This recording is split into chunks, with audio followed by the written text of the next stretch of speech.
Hola, nosotros somos el equipo 2 y vamos a hablar acerca del lenguaje unificado de modelado UML. Estos son los integrantes de nuestro equipo. UML, traducido por su nombre completo al lenguaje unificado de modelado, es un tipo de lenguaje el cual se expresa a través de signos, sintaxis, principios y articulación con el propósito de lo que es modelar, construir y documentar elementos que forman un sistema de software. Ahora, ¿cómo es que se originó esto? Principalmente tenemos que remontarnos al año de 1994. Aquí en este año fue cuando Grady Bosch, quien era un diseñador de software, él se unió a una compañía llamada Rational, la cual pertenecía a un científico de la computación llamado James Rubaugh. Eh, un año después, para el 95, ambos, eh, ambos, ambos sujetos, quienes se consideran actualmente como padres del UML, desarrollaron un primer borrador exactamente en el mes de octubre, uniéndose al equipo Ivar Jakobsovs, quien era un ingeniero en ciencias de la comunicación e incluyó sus ideas a dicho borrador. Pasaron 2 años después de eso para que finalmente en enero del 97 saliese la primera versión del UML, conocida como la versión 1.0, utilizada con éxito en diversos sistemas construidos para toda la clase de industrias alrededor de lo que vendría siendo todo el mundo. Bueno, yo les voy a hablar acerca de la función principal del UML. Como vimos anteriormente, el UML ocupa signos, sintaxis, con el fin de documentar los elementos de un sistema. Y eso nos lleva a la función principal del UML. El lenguaje unificado de modelado fue creado para forjar un lenguaje de modelo visual común y sintácticamente rico para la arquitectura, el diseño y la implementación de sistemas de softwares complejos, tanto en su estructura como en su comportamiento. Su finalidad es presentarnos diversas perspectivas que puede tener tu sistema, y estos nos describen lo que supuestamente se hará en un sistema. Entonces, con esto entendemos que la función principal de UML es presentarnos una metodología uniforme que sea sencilla de usar y fácil de entender, donde nos explique los procesos que se tienen que llevar a cabo para la implementación de un sistema. Buenas tardes, me presento, mi nombre es Amador Fiesco de Ana Camila y en esta ocasión les presentaré lo que es las características y los tipos de diagrama de OM. Es muy sencillo, puede complicarse al principio, pero si tienes práctica se te va a facilitar mucho. Es capaz de modelar todo tipo de sistemas y como sabemos es un diagrama universal. Además es extendible, tiene mecanismos sencillos para especializarse en los conceptos fundamentales. Es visual, por lo tanto, intuitivo y además es independiente del desarrollo del lenguaje y de la plataforma. Después tenemos los tipos de diagrama. Los diagramas UML se dividen en dos, en diagrama de estructura y diagrama de comportamiento. El primero muestra la estructura estática de un sistema y sus partes en diferentes niveles de abstracción. Y el de comportamiento se muestra la funcionalidad de un sistema y se enfatiza lo que debe de ocurrir en ese dicho sistema. Primero empezaremos con los diagramas estructurales. El diagrama de clase es uno de ellos. Este muestra una estructura del sistema utilizando clases, sus características, relaciones y restricciones. Además, este diagrama es puramente orientado al modelo de programación a objetos, ya que define las clases que se utilizarán cuando pase la fase de construcción, y así se pueden relacionar entre ellas mismas. Después están sus elementos. Claramente uno de ellos es la clase. Y este es un cuadro que se divide en tres. Hasta arriba es el nombre de la clase, después son los atributos que se utilizan y después están las funciones que se van a utilizar. En esto, las clases son los elementos importantes del dicho diagrama y como su nombre lo indica, una clase dentro de un paradigma de la orientación a objetos. En este elemento llamado clase se utiliza la visibilidad, que hay tres tipos. La pública, que representa que puede acceder al atributo o función desde cualquier lugar de la aplicación. La privada, que solamente se puede acceder al atributo o función únicamente desde la misma clase.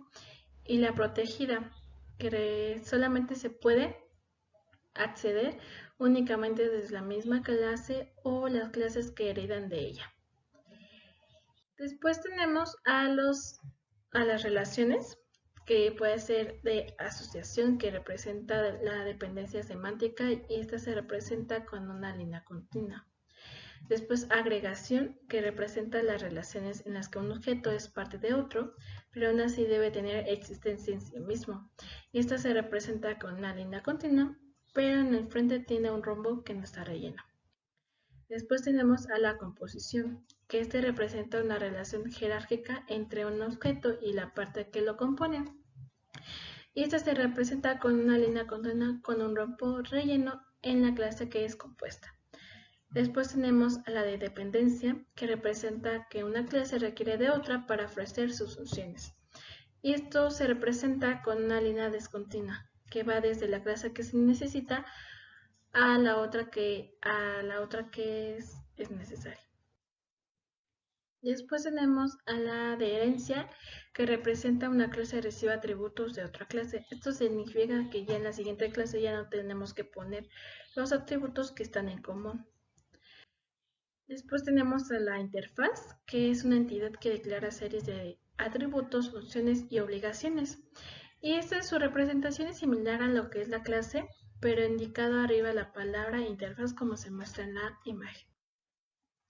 Después tenemos lo que son los diagramas de componentes. Estos muestran componentes y dependencia entre ellos. Y estos ayudan a hacer funcionalidades representando la forma en que ellos se organizan y sus dependencias. Habitualmente estos se utilizan después de haber creado el diagrama de clase, que es el que vimos anteriormente, pues se necesita información de este diagrama, como pueden ser las propias clases. Sus elementos son los siguientes. El primero es el componente, que es un bloque de unidad lógica del sistema, y esto se representa con un rectángulo, los más pequeños en la esquina superior derecha, con una pestaña o la palabra escrita. No solamente se utiliza esto para poder distinguirlos, como se muestra en la imagen. Después tenemos la interfaz, que está asociada a un componente y se utiliza para representar la zona del módulo utilizando por la comunicación. Y esto se representa con una línea que tiene final con un círculo que no está relleno. Después tenemos la relación de dependencia. Esta representa un componente que requiere de otro para poder ejecutar su trabajo. Y esta representa mediante una flecha discontinua que va desde el componente que requiere de otro hasta el requerido, como se muestra en la imagen. Después tenemos los diagramas de despliegue. Estos muestran la arquitectura del sistema como despliegue, además es utilizado para la distribución física de los componentes. Después tenemos sus elementos, que son en notación, y estos se dividen en dos, en nodos y en conexiones. Los nodos representan un elemento físico que interactúa con el sistema y se representa utilizando un cubo tridimensional, como se ve en la imagen, y en la conexión representa asociación entre dos nodos, y esto solamente se representa con una línea continua que une a estos dos. Después tenemos el diagrama de objetos, que es de gráfico de instancias, objetos y valores de datos. Estos tienen elementos como los objetos, que cada objeto se representa con un rectángulo con su nombre, el de su clase en la parte superior subrayados y separados por dos puntos como en la imagen, y los atributos, que se ponen en la parte inferior del objeto. Después tenemos a los vínculos, que es una asociación entre dos objetos y se representa con una línea continua, como se muestra en la imagen. Después tenemos a los diagramas de paquete. Estos representan de forma estática los componentes del sistema de información que está siendo modelado. Y estos usualmente se utilizan para definir los distintos paquetes a un nivel lógico, que forman parte de la aplicación y dependencia entre ellos, y usualmente se utilizan por desarrolladores y analistas. Estos tienen diferentes elementos como el paquete, que es un conjunto de elementos que pueden ser clases, casos de uso y componentes u otros paquetes. También tenemos la dependencia entre paquetes, que representa un paquete que necesita de los elementos de otro para poder funcionar. Y esto se representa con una línea discontinua que se conectan entre los paquetes, un paquete de origen y un paquete de destino. Después tenemos a los diagramas de perfiles. Estos permiten definir estereotipos personalizados etiquetados como un mecanismo de extensión al estándar UML.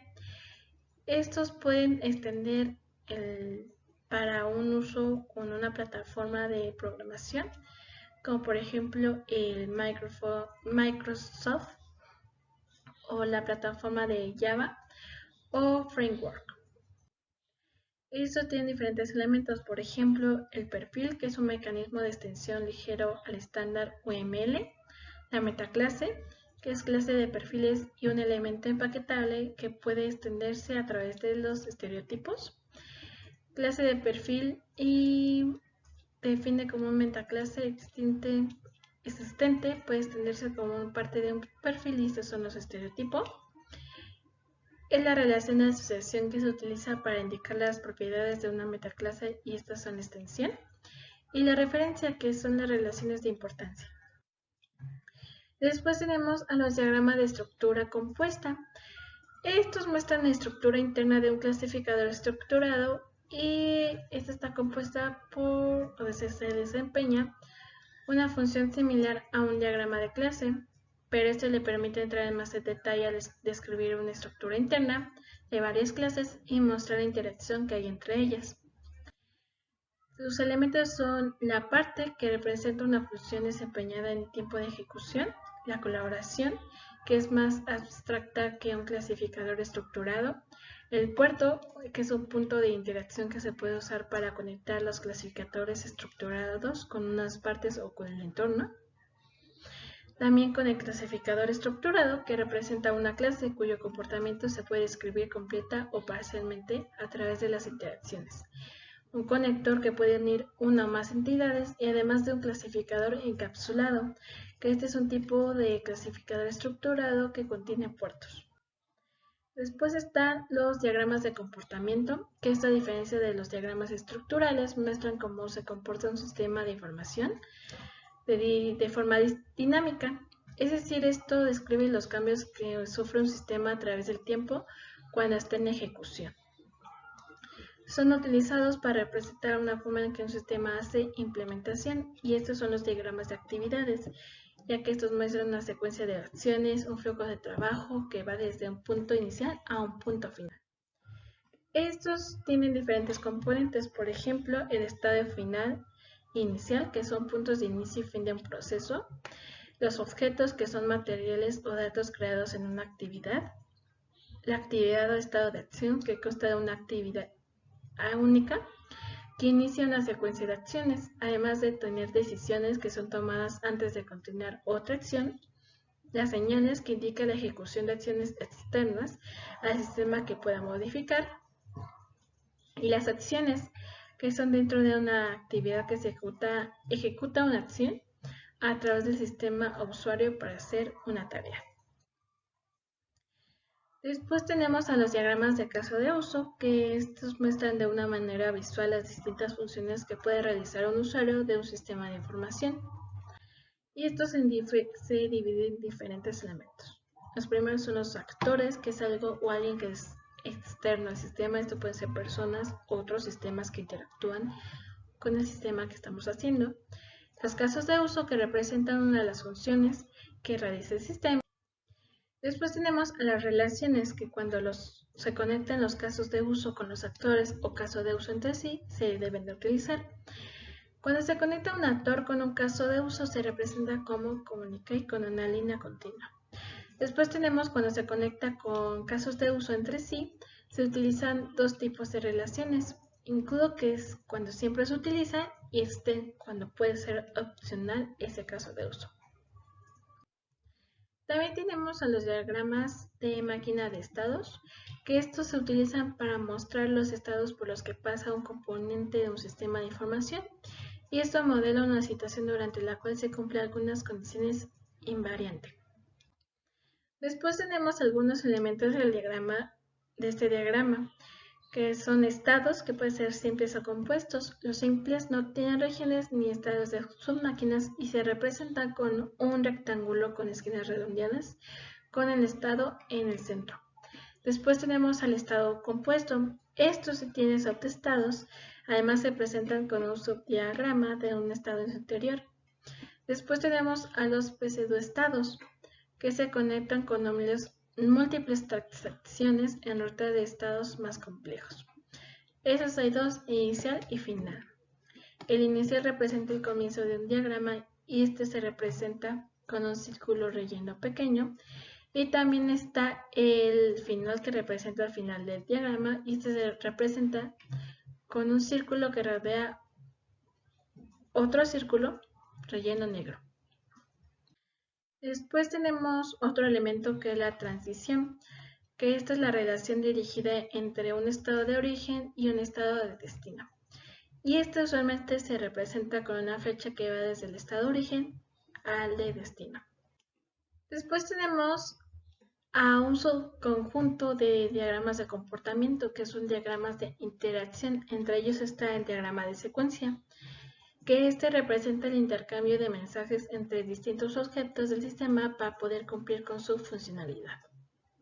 Algunos elementos de este diagrama es el objeto, que representa una clase o un objeto, que está representado como está en la imagen, además que tiene un foco de control, que representa el tiempo necesario para que un objeto finalice su tarea, y este se representa como un rectángulo que va sobre la línea de vida. Después tenemos al actor, que muestra entidades que interactúan con el sistema. Esto pueden ser personas o otros sistemas. Y además tenemos la línea de vida, que representa el paso del tiempo a medida que se extiende hacia abajo, y esto se representa con una línea discontinua. Después tenemos a los mensajes, que representa el paso de un mensaje entre dos objetos, entre un objeto y sí mismo. Se puede representar utilizando una flecha que incluye el nombre del mensaje y un argumento, que va desde el objeto que envía al mensaje hasta el objeto que lo recibe. Después tenemos el objeto que recibe el mensaje, puede enviar una respuesta, y este se puede representar con una flecha discontinua con la respuesta. Después tenemos al elemento de eliminar mensaje. Este mensaje destruye un objeto y es el fin de vida de ese objeto prácticamente. Después tenemos a los diagramas de tiempo, y este modela el comportamiento del sistema dando importancias del tiempo. Y este principalmente se centra en las condiciones que cambian entre las líneas de vida a lo largo de un eje de línea temporal. Y este puede tener varios elementos, por ejemplo, la línea de vida. Este representa una participación individual en la interacción. El estado, que representa los estados del clasificador o atributo participante. También tenemos la restricción de duración, que es restricción de intervalo, que se refiere a un intervalo de duración. Y por último, a la restricción de tiempo.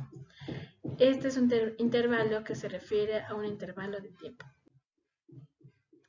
Además de esto, tenemos a un diagrama global de interacciones. Este se enfoca en la visión general del flujo de control de las interacciones, que también puede mostrar el flujo de actividades entre los diagramas. Hola, yo soy Viviana y voy a hablar de las ventajas y desventajas del UML.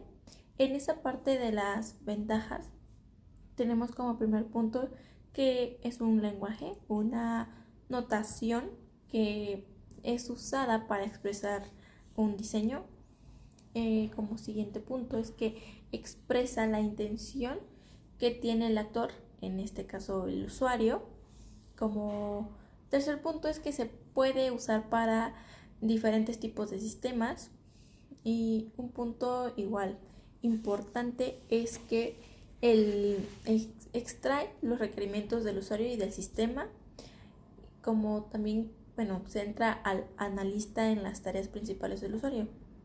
Aquí esto sucede durante la extracción, que es cuando el analista se concentra en las tareas centrales del usuario y así describe los casos de uso que mayor valor aportan al negocio.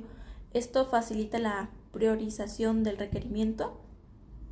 Y otro punto es que este lenguaje unificó la notación de Butch, Rumbach y Jacobson para la OMG, que esto es un grupo de administración de objetos, y logrando así desarrollar una propuesta estándar.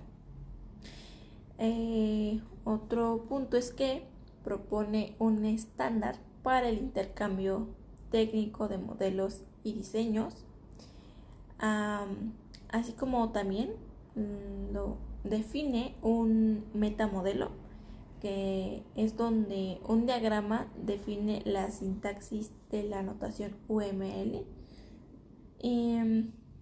Otro punto importante también es que los procesos suelen ser racionales y dinámicos. Este lenguaje acompaña al proyecto desde sus primeras etapas, que son de planeación y control. Ya también consolida muchas de las notaciones y conceptos más usados orientados a objetos. En la parte de las desventajas del UML tenemos como primer punto que se enfoca en la forma y no en el modo. Como segundo punto es que no establece los requisitos funcionales. ¿Y qué son los requisitos funcionales? Bueno, los requisitos funcionales son los servicios que debe proporcionar al sistema de manera en que éste debe reaccionar a entradas particulares y el cómo debe comportarse. También puede establecer explícitamente lo que el diagrama no debe hacer. Como tercer punto, tenemos que no permite determinar los requisitos no funcionales. Los no funcionales son restricciones de los servicios o funciones ofrecidas por el sistema. Incluyen restricciones de tiempo por el proceso de desarrollo y estándares. Estos se caracterizan por no estar de forma directa vinculados a las funciones del sistema, sino están vinculados a las propiedades de este y determinan restricciones. Como cuarto punto, tenemos demasiado énfasis en diseño. Esto puede ser problemático para algunos desarrolladores y empresas, causando perder el enfoque, invirtiendo demasiado tiempo y atención en características del software. Otro punto es la inclusión de problemas grandes. Hace que el diagrama sea más difícil de leer. Otro punto importante es que no cubre todas las necesidades de especificación de un proyecto software. Y como último es que el UML no es un método de desarrollo, y esto hace que sea independiente del ciclo de desarrollo.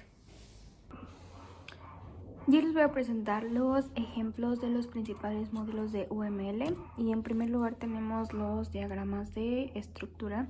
Dentro de estos diagramas existe el diagrama de clases, y pues en este los ingenieros de software y los profesionales de negocios con frecuencia utilizan estos diagramas para trazar la estructura de sistemas particulares, ya que estos muestran claramente las diversas clases, atributos, operaciones y relaciones entre objetos. El ejemplo que les presento aquí es un sistema de gestión hospitalaria, y bueno, en este sistema presentamos a todas las personas involucradas en un proceso de gestión de un hospital. Se muestran las diferencias de relaciones entre los trabajadores de salud y entre sus pacientes, lo cual pues ofrece una visión general de cómo funciona el hospital por medio de sus funciones operativas, administrativas y técnicas. Nuestro siguiente ejemplo también pertenece a los tipos de diagramas de estructuras y es un diagrama de componentes. Yo les presento un diagrama de componentes para un software de correo electrónico. En este ejemplo mostramos cómo se visualiza la estructura y la funcionalidad de un software de un correo electrónico, y este modelo nos presenta 3 de sus componentes como módulos básicos que interactúan a través de interfaces. En el número 1 tenemos la gestión de correo electrónico, en el número 2 tenemos la bandeja de entrada de correo electrónico y en el número 3 la bandeja de salida. Pues la gestión del correo electrónico, que es el número 1, es el centro del control de los sistemas, y este interactúa con los usuarios y con otros módulos del software a través de varias interfaces y puertos de servicio. Para que el usuario pueda supervisar y este sistema funcione correctamente, se proporciona una interfaz y un puerto de servicio para administrarlo. Y bueno, la flecha discontinua, que indica que el usuario depende de esta interfaz para las tareas administrativas. Los sistemas y los componentes que están fuera de la arquitectura modelada se pueden integrar en el sistema a través de la interfaz del Get Gmail, y las funciones y los datos requeridos en el módulo de la bandeja de salida de correo electrónico, que es el número 3, son proporcionados por el módulo de gestión a través de la interfaz, que es enviar correo electrónico. El módulo de gestión también hace uso de servicios y funcionalidades mediante la interfaz, que es recibir el correo electrónico, y del módulo de bandeja de entrada de correo electrónico, que es el número 2. Gráficamente, las conexiones entre los componentes se ilustran con los símbolos como de circulitos y los enchufes en las interfaces. Como últimos 2 ejemplos de los diagramas de estructura, les presento el diagrama de objetos, y en este diagrama tenemos el uso del cajero automático. Los títulos de clases muestran el tipo de tarjeta, la cuenta o la acción que el cliente va a usar, y los atributos de clase son todos únicos. En este caso, nuestra tarjeta tiene un número específico y un código, un NIP. Las cuentas y las máquinas tienen también sus propios números y cantidades específicas, y las acciones tienen también sus números de transacciones específicos. El siguiente diagrama que tenemos es un diagrama de despliegue, y en este diagrama les presento el funcionamiento de una biblioteca. Comenzamos con el inicio de sesión en el sistema. El sistema contiene un panel para los usuarios existentes y los usuarios nuevos, y para el administrador. Ambos acceden a sus cuentas, mientras que los usuarios solo pueden sacar y buscar libros, pues nuestro administrador puede asignar las tarifas, añadir y gestionar los libros de la biblioteca, añadir o eliminar un género, ver, eliminar usuarios, dar de baja a los usuarios, y ambos terminan en un punto en común y pueden salir del sistema.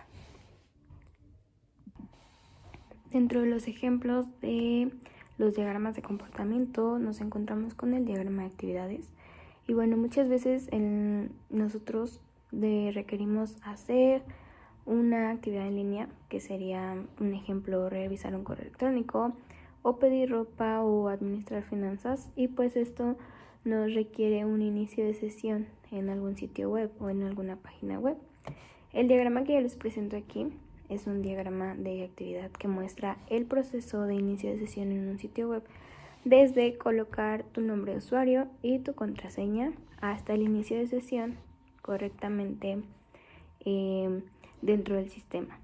Tenemos varias opciones, ya sea de que sea correcta el inicio de sesión y tu contraseña. Si lo es, el paso que sigue; si no lo es, el paso que sigue, y así hasta que estás dentro del sitio web. Este diagrama utiliza diferentes formas de contenedores para las actividades que se realizan, y para las decisiones, y también para las notas. Y como últimos 2 ejemplos tenemos el diagrama de secuencias. Aquí yo les presento un diagrama de secuencias de un cajero automático, y como nosotros sabemos, un cajero automático permite a los usuarios acceder a sus cuentas bancarias o a alguna transacción o alguna acción que vayan a realizar a través de procesos que ya están completamente automatizados. ¿Cómo podemos examinar estos casos? Con un diagrama de secuencias.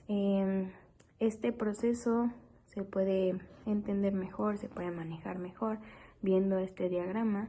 Y pues este diagrama nos describe la orden secuencial de las interacciones del sistema con el cajero automático, de la persona también con el cajero automático, desde que la persona inserta su tarjeta en el cajero automático, lo que hace el cajero automático, que es verificar el NIP, el PIN, y eso le regresa una acción a la persona, y así secuencialmente hasta llegar a nuestra última secuencia, que es la conclusión de nuestra transacción. Después tenemos un diagrama de casos de uso, y en este diagrama yo les presento un diagrama de un hospital. Aquí podemos identificar varios actores. Tenemos un paciente, tenemos médicos, staff de la clínica, y también tenemos las personas que atienden la caja. También podemos identificar algunos casos que realizan estos actores, que son, por ejemplo, marcar una consulta médica, cancelar alguna consulta, buscar a un paciente, enviar un recordatorio, pagar cuentas y muchísimos más casos que puede haber dentro de un hospital. Si revisamos este diagrama, se pueden realizar las siguientes inferencias respecto al sistema. Número 1, tenemos que el paciente puede marcar una consulta, cancelar consulta, emitir una receta en forma de actor pasivo, y pues además podemos recibir recordatorios como actor pasivo desde el caso de uso enviar un recordatorio, el cual podría implementarse como un proceso automatizado del sistema. En el actor staff de clínica, que generaliza a los actores empleado y médico de la clínica, ellos pueden cancelar consultas como actor pasivo, o sea que estos dos actores pueden realizar la operación generalizados en el actor staff. Después tenemos que un empleado solo puede marcar o cancelar consultas, en la última generalizado en el actor staff. El médico puede emitir una receta, prescribir una receta y registrar el historial clínico. Los casos de uso de emitir receta, prescribir receta y registrar el historial incluyen un caso de uso que es buscar a un paciente. Esto se podría implementar como un único proceso que los tres utilizan, y de esta forma se sientan las bases para la reutilización de componentes de un software en lugar de tener que implementar rutinas de búsqueda de pacientes independientes para cada uno de ellos. Tenemos que el actor, que es el encargado de la caja, solo puede pagar una cuenta. Y en el caso de uso pagar cuentas, podemos extendernos con posponer un pago, y incluso esto nos lleva también a buscar al paciente, aunque este no se necesita ejecutar, sino solamente es un caso especial o de excepción, en caso de que el pago necesita posponerse ya pues por alguna razón. Esto sería todo de nuestra parte. Gracias.